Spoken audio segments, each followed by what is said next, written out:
Only a few days to go until the G20 Summit gets underway in Hangzhou. World leaders will discuss a number of issues, but innovative growth will be the key term during this year's talks.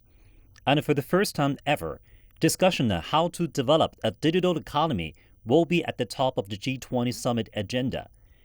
Chinese Vice Minister of Finance says he expects the world's first digital economy guideline to come out of this year's summit.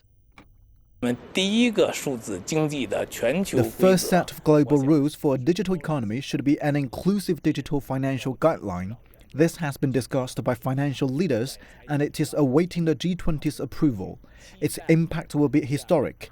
The world's digital economy is already highly developed, but this will be the first set of global guidelines and rules.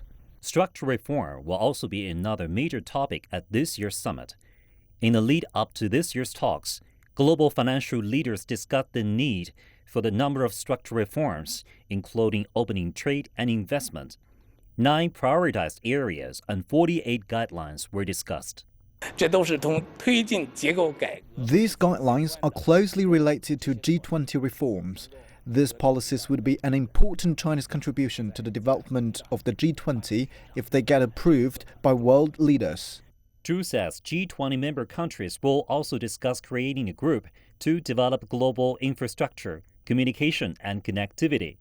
The World Bank will act as the group secretariat. The initiative would be another first for the G20.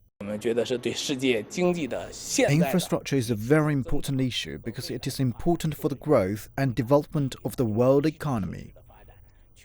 Zhu says that China will play an influential role at this year's G20 summit and that the country's experience can help guide world economic growth. Zheng Yibing, CCTV.